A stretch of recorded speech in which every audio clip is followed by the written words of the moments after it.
Hey, buddy, what's going on? Oh man, I got to be honest with you, Shane. I'm enjoying this media day coverage. I'm enjoying all the content that we have to discuss. I am enjoying event really, but it was lacking a little bit. It's not lacking anything anymore, Shane, because No. Oklahoma weather and comes sweeping down the plain.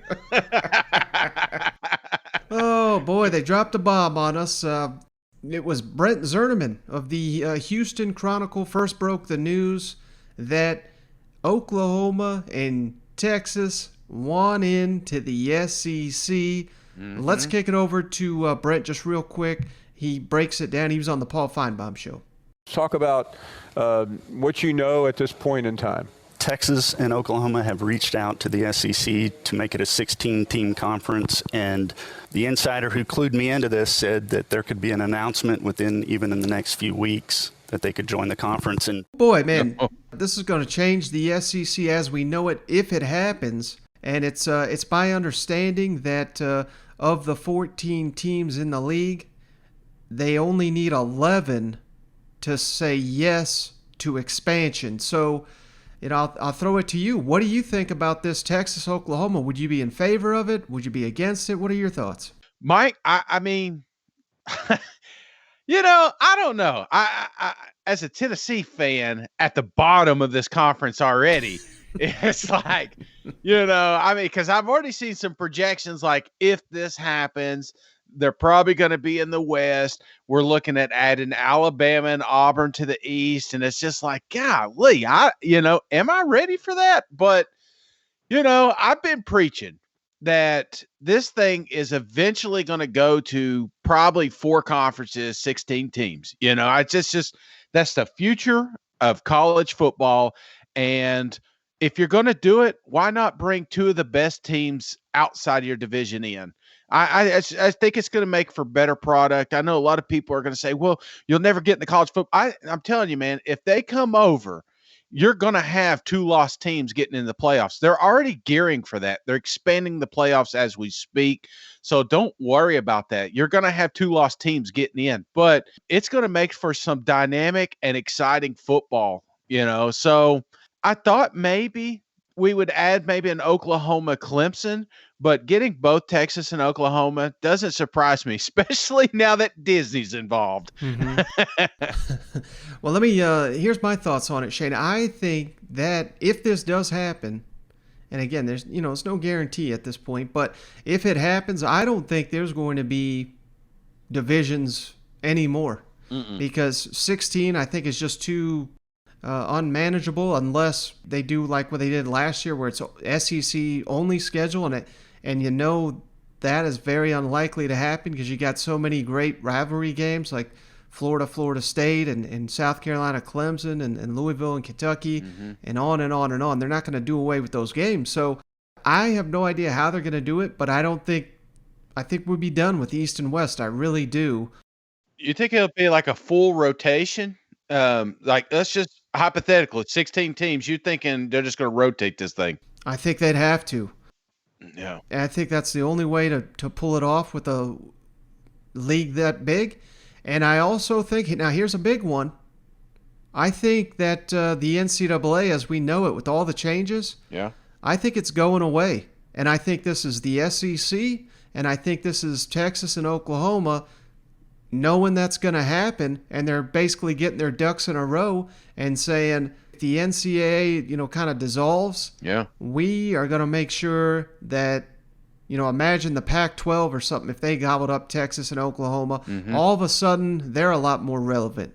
Or maybe if the Big Ten got them, or, I don't know who it would be, but I think this is just the SEC getting out in front of it and saying, if those 2 teams are out there, free agents, so to speak, let's gobble them up because it makes the most sense to put them in the SEC, I think. Well, and I'm not super worried about these teams, man. I know it's early. A lot of people are saying, golly, Oklahoma. Well, you got to remember, Oklahoma ain't playing SEC teams 8 times a year, So I think when you go to the playoffs, you're getting the best of Oklahoma at that point.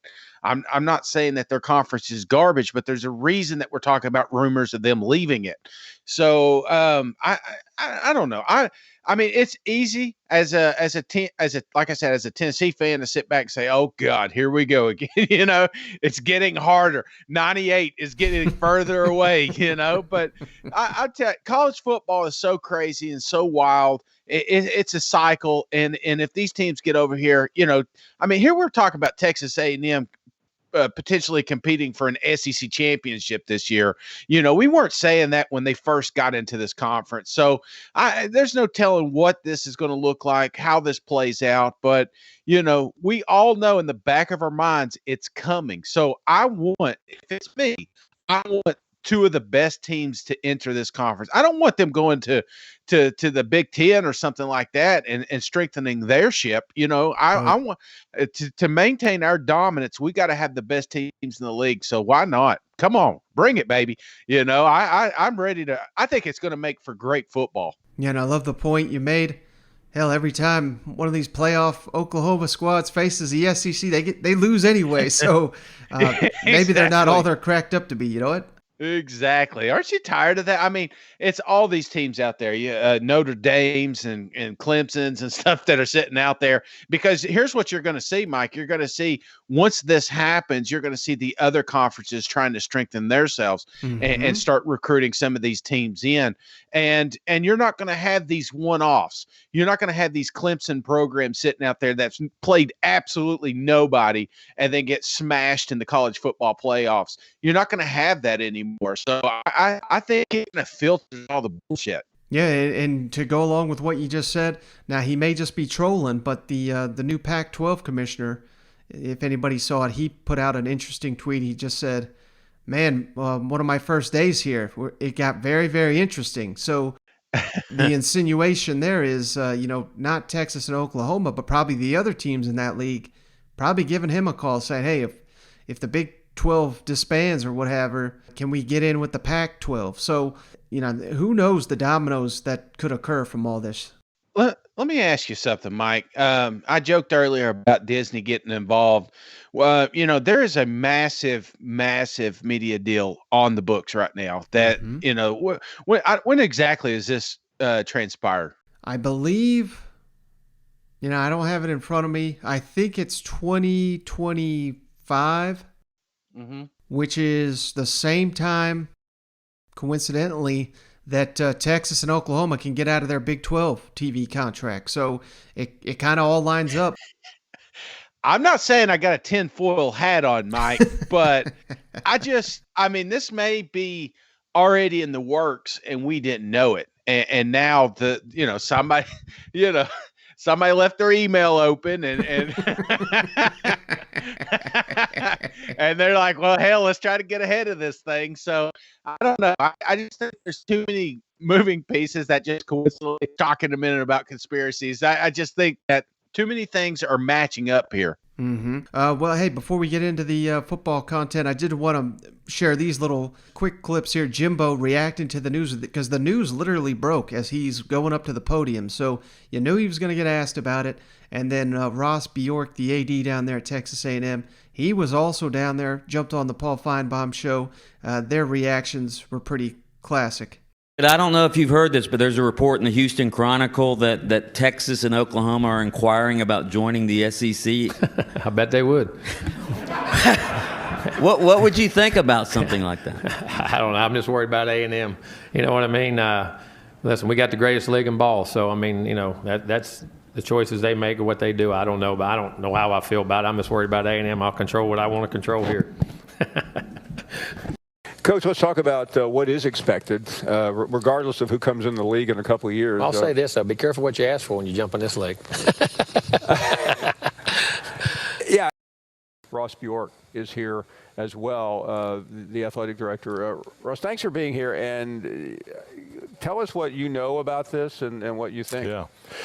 Well, Paul, as we were chatting off air a little bit, I came here to support our players, DeMarvin and Kenyon and Coach Fisher, and just hadn't seen the media in a while, and I thought it'd be good to just get out and about in the SEC footprint and kind of catch up with a lot of people in the industry. And I walk in, and pretty much the news was hitting as we were walking in the hotel. And so I was caught off guard, just like you were, and just like a lot of people here in Hoover were caught off guard. And our position is, look, there's a reason why we left the Big 12 back in 2011 and started in July 1st of 2012, is that we wanted to have a standalone identity in the state of Texas and all the turmoil that was happening in college athletics at the time. And so the SEC has been a perfect fit for us. And we believe that we want to maintain that same identity.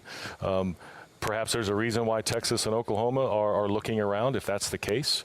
I think Jimbo said it on the podium. Of course they do. They want to be in the SEC. It's the best conference. So there's a lot of uncertainty, I think, right now in college athletics. So I think this type of story fuels that a little bit. But from our perspective, we love being in the SEC. We love being the only program in the state of Texas, and we're going to maintain that position. But we're also going to make sure that we are a leader in college athletics, and we'll see what the future holds. All right, so hey, Jimbo knows all about it, man. I mean, it's taken going into year 4. It's been a constant build, and we're still sitting here saying, can they beat Alabama? So only can imagine what that uphill climb is going to be like for Oklahoma and Texas if and when they jump into the SEC. What about that, man? They've been hiding from Texas A&M for 4 years, and now they're going to have to start playing them. I just think about some of these matchups we would have: Texas and Alabama, Oklahoma and Georgia. I mean, there's going to be some great games if this thing transpires. So I'm looking forward to it, Mike. I first it caught me off guard, I was just like, man, we ain't ever getting to the SEC championship. But the more I thought about it, I was like, let's face it, it's pure entertainment. Don't be surprised if they don't go to an all SEC schedule. So I'm looking forward to it, man.